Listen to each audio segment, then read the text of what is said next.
자, 이번 시간에는 우리 파생 금융상품의 일종인 선물, 또 선도계약에 대해서 같이 한번 살펴보도록 하겠습니다. 조금 어려울 수가 있겠죠. 파생 금융상품, 그러면 이제 선물하고 옵션이 좀 가장 대표적인 상품인데, 좀 어렵긴 하더라도요, 최근에 이러한 선물이나 옵션과 관련된 어떤 그 시장도 커지고 있고요. 이를 활용한 위험을 어떤 제거하는 여러 가지 기법들이 발달되어 있다 보니까, 여러분들이 직무를 위해서라도 조금 힘든 거 아는데 좀 아시는 게 좀 중요합니다. 자, 일단 파생 금융상품이라는 것부터 먼저 얘기를 할게요. 자, 말 그대로 파생이 되었다. 파생. 그럼 금융상품인데 그 금융상품의 가치가 그 상품의 가치로 평가를 받는 게 아니고 다른 금융상품의 가치에 따라서 같이 연동돼서 움직인다고 그래서 파생 금융상품이라고 하고요. 그럼 본원이 되는 금융상품을 우리는 앞으로 기초금융자산이라고 해서 영어로는 underlying asset이라고 합니다. 그럼 그게 이제 주식이 될 수도 있고요. 채권이 될 수도 있고요. 또는 달러나 유로와 같은 통화가 될 수가 있는데, 그러니까 예를 들면 주가가 움직임에 따라서 어떤 선물이나 옵션의 가치가 변하는 거고요. 또 채권의 가치가 변함에 따라서 선물이나 옵션의 가치가 변하기도 하고요.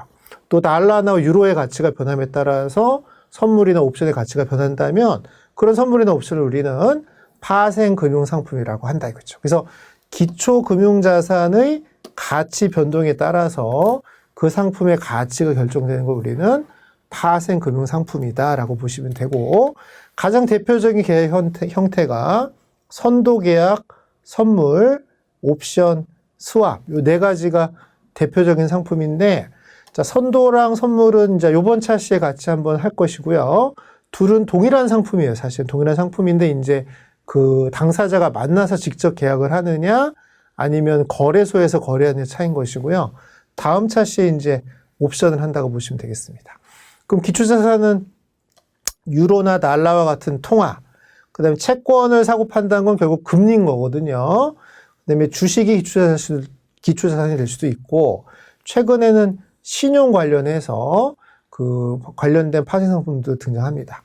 자, 장내 거래가 될 수도 있고, 장외 거래가 될 수도 있고요. 그건 이제 그 계약 형태에 따라 다른 것이고, 자, 이 파생 금융상품의 법적 성격 중에 하나가 바로 뭐냐면, 투자 원금을 초과해서 손실을 입을 가능성이 있는 상품을 우리가 보통 법에서는 파생 금융상품으로 정의를 하고 있어요. 자, 그럼 오늘은 이 중에 대표적인 상품이라고 할 수도 있고, 제일 먼저 출시가 된 게 바로 이 선도계약하고 선물계약이기 때문에, 자, 선도계약은 영어로 forward contract라고 하고요. 선물은 영어로 이제 futures라고 하는데, 둘은 일단 그 계약은 똑같아요. 계약 내용은 똑같은데 어떤 그 상황에서 계약을 하느냐를 가지고 구분하는 겁니다. 그럼 선도나 선물의 특징이 바로 뭐냐면, 특정 금융자산 또는 특정 기초자산을 미래 특정 시점에 특정 가격으로 사고 팔기로 약정하는 계약을 우리가 선도나 선물이라고 하니까, 말 그대로 그냥 그 미래에 사고 팔자고 미리 계약하는 거를 선도 계약 또는 선물이라고 하는 겁니다. 그럼 선도 계약하고 선물의 차이점이 뭐냐? 선도 계약은 장외 시장이에요. 장외 시장. 그러니까 거래소가 아닌 그 거래소 바깥에서 거래 당사자가 둘이 만나서 직접 거래를 하거나 딜러나 브로커를 통해서 거래하는 계약을 우리가 선도 계약이라고 하고요. 그래서 선도 계약은 장외 시장이라는 걸 기억하시고, 선물은 반대로 장내죠. 정형화된 거래소에서 매일 그 표준화된 어떤 계약서를 가지고 사고 팔고 하는 걸 우리가 선물 계약이라고 할 수가 있는 것이죠. 그래서 여러분들이 인터넷으로 뭔가 이런 파생 상품을 한다면 그건 선물 계약이지 선도 계약은 아니겠죠. 선도 계약은 거래 당사자하고 직접 거래하거나 또는 중간에 어떤 딜러나 브로커를 통해서 장외에서 거래하는 겁니다. 어쨌든 이런 방식의 문제인 거지 계약서는 똑같은 거예요. 어떤 특정한 금융자산, 그게 주식이 될 수도 있고 채권이 될 수도 있고 통화가 될 수도 있고요. 물론 이게 일반적으로는 금융자산이 아닌 실물자산을 대상으로 할 수도 있는데, 우린 주로 이제 금융자산만을 얘기하기로 했기 때문에 그것만 가지고 설명을 드린 겁니다. 자, 그럼 이런 선도와 선물의 또 우리 역사를 잠깐 살펴보면요. 시카고 상품 거래소 편람에 선물 거래의 발상지가 오사카, 일본의 오사카라고 되어 있거든요. 자, 일본의 오사카가 바로 선물 거래소의 최초 거래소라고 할 수가 있는데, 자, 일본의 쌀 시장 때문에 그렇습니다. 그래서 17세기나 17세기 말에서 18세기 초에 이 쌀이 이제 아주 중요한 곡물이니까, 그 이제 문제는 그 쌀을 재배하는 농부 입장에서 보면 쌀을 만들었는데 실제로 값이 떨어지면 손실인 것이고, 또 쌀을 구입해야 되는 상인 입장에서 보면 쌀값이 폭등하면은 또 손실이 발생할 수가 있으니까, 자, 그걸 미리 우리가 밭대기라고 하죠. 밭대기라고 해서 미리 거래를, 그 계약을 통해서 거래를 하도록 되어 있고, 선물이니까 이제 오사카의 거래소 비슷한 걸 하나 만들어서 정형화된 어떤 거래를 한 게 바로 그 오사카 선물 거래소라고 보시면 되고요. 또 이제 최근에 이제 실질적인 선물이 활성화된 게 결국 미국 시카고의 상품 선물 거래소인 CBOT라고 합니다. CBOT. 왜냐하면 또 그 미국의 가장 대표적인 농산물이 밀이죠. 밀. 그래서 최대 농업국가인 미국, 특히 시카고 고 5대5 연안 지역에서 밀이라든가 옥수수 같은 곡물들, 이런 것들이 이제 이런 허리케인이라든가 이런 자연재해 때문에 굉장히 등락폭이 심하니까, 그럼 뭔가 좀 안정화된 어떤 그 수급을 위해서 미리 이제 계약을 하려는 사람들이 많아진 거죠. 최대 농업 국가니까 그만큼 규모가 크다 보니까 그럼 뭔가 이렇게 그 장외 거래로 하는 선도 계약만 갖고는 이게 대응이 안 되니까 제대로 된 선물 거래소를 만든 겁니다. 그게 바로 미국의 시카고 상품 선물 거래소예요. 그래서 미국은 주식시장, 채권시장은 뉴욕 거래소가 유명합니다만 이런 파생 상품 시장은 시카고가 유명합니다. 왜냐하면 실제로 시카고에서 이런 그 상품 선물 거래소부터 출발해서 이런 파생 상품 관련된 거는 시카고가 좀 중요한 역할을 하고 있다고 보시면 되고요. 그럼 어쨌든 선물이건 선도건 간에 계약을 매입하기로 할 수도 있고 매도하기로 할 수도 있잖아요. 그죠? 그럼 그 계약에 따라서 자기의 앞으로의 그 손익의 그 가치가 달라지는데요. 자, 매입하기로 한 계약을 앞으로 우리가 롱 포지션이라고 표현하고요. 예를 들면 한 달 후에 주식 한 주를 1,000원에 매입하기로 계약을 했다면 이걸 우리는 매수 계약, 선물이나 선도를 매수 계약했다고 하는 거예요. 자, 그럼 한번 자세히 보세요. 한 달 후에 주식 한 주를 1,000원에 사오기로 했으니까 주식 한 주는 제 입장에서 보면 수익이고요. 1,000원은 비용이란 말이에요. 그럼 수익이 비용보다 커야 이익이니까 그럼 주식 한 주가 1,000원보다 커야 이익이겠죠. 그럼 여기가 이제 주가라면, X축이 주가라면 1,000원이 딱 되었다면, 한 달 후에 주가가 1,000원이 되었다면 1,000원 주고 1,000원짜리 주식 사왔으니까 이익은 0입니다. 이익은 0. 하지만 1개월 후에 주식 한 주가 1,100원이 되었다면 그럼 1,000원 주고 1,100원짜리 주식을 산 거니까 그럼 이익은 100원이 되겠죠. 만약에 주가가 1,200원이 되었다면 1,000원 주고 1,200원짜리 주식을 사는 거니까 그러면 200원이 이득이 되는 거고요. 만약에 주가가 900원이 되었다면 1,000원 주고 900원짜리 주식을 받는 거니까 그럼 100원에 오히려 손실이 발생하는 겁니다.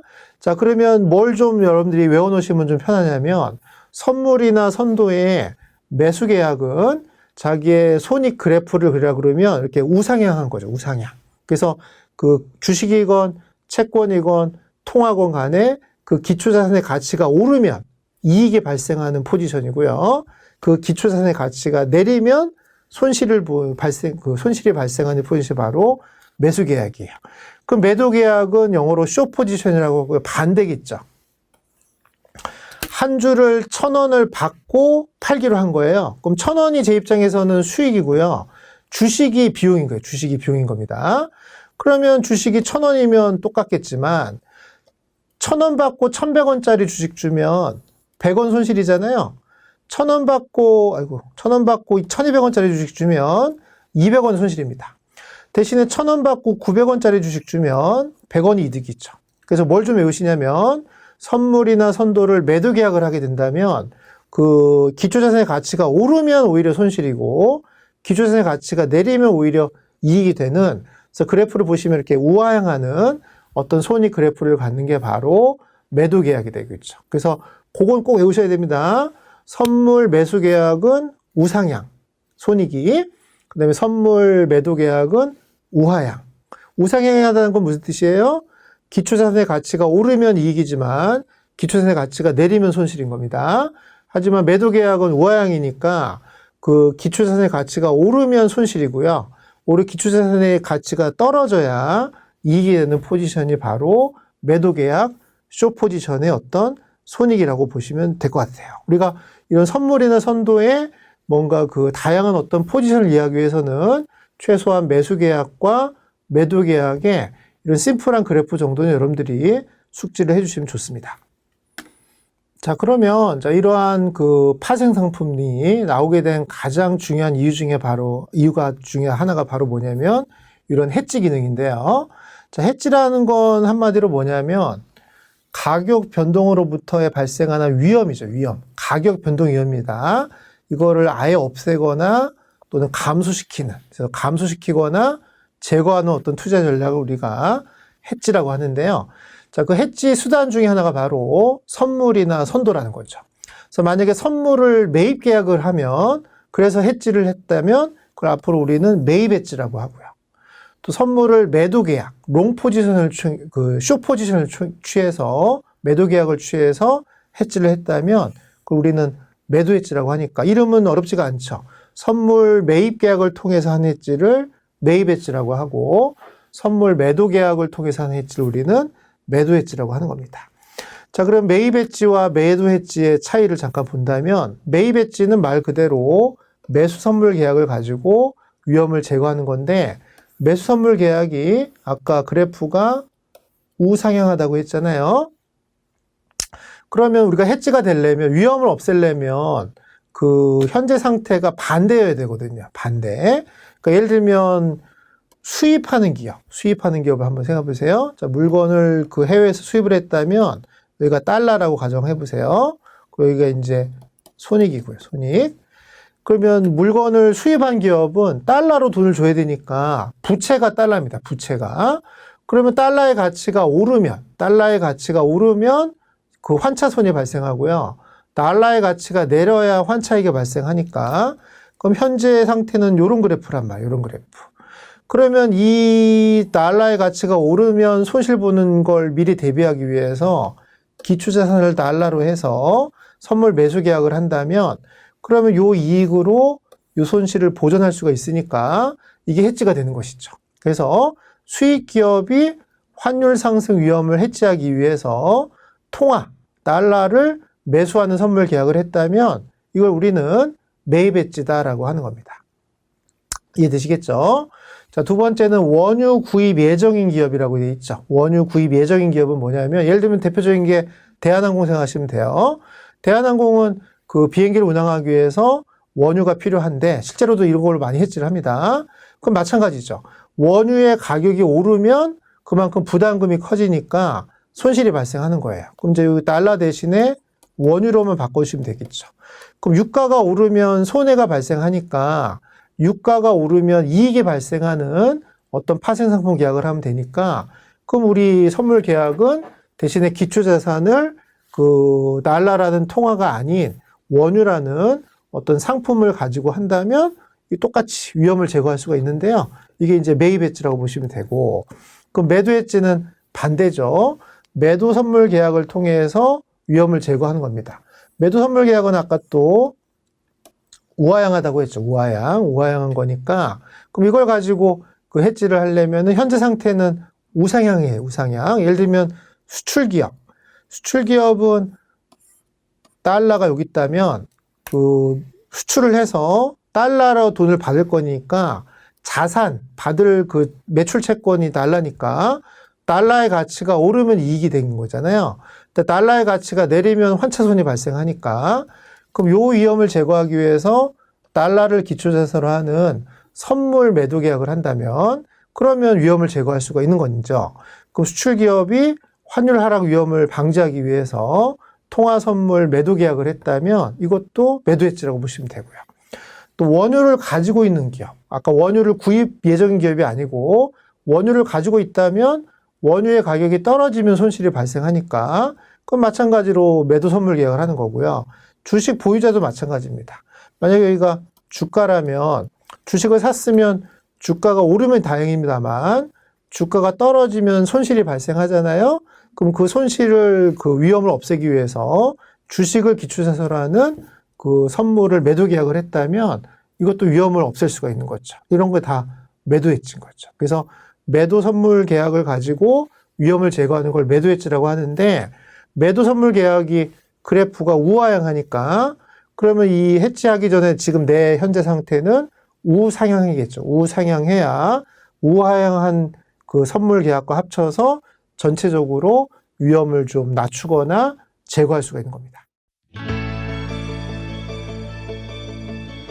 경제 주체 간의 자금의 융통을 금융이라고 합니다. 여러분들은 경제 활동을 하면서 타인에게서 자금을 빌리거나 타인에게 자금을 빌려주는 금융행위를 하게 됩니다. 이때 올바른 금융 지식은 여러분들의 올바른 경제적 의사결정에 도움이 될 것입니다. 만화로 배우는 알기 쉬운 금융 지식 100가지는 어려운 금융 지식을 만화로 재미있게 배워보는 강의입니다. 1차 시 금융제도, 2차 시 금융기관, 3차 시 한국은행 및 금융감독제도, 4차 시 단기금융시장, 5차 시 채권, 6차 시 주식, 7차 시 주식시장, 8차 시 주가지수, 9차 시 금융투자업자, 10차 시 선물, 11차 시 옵션, 12차 시 파생결합증권, 13차 시 펀드, 14차 시 보험, 15차 시 환율, 16차 시 금융상품과 세금. 자, 이제 만화와 강의로 만나볼까요?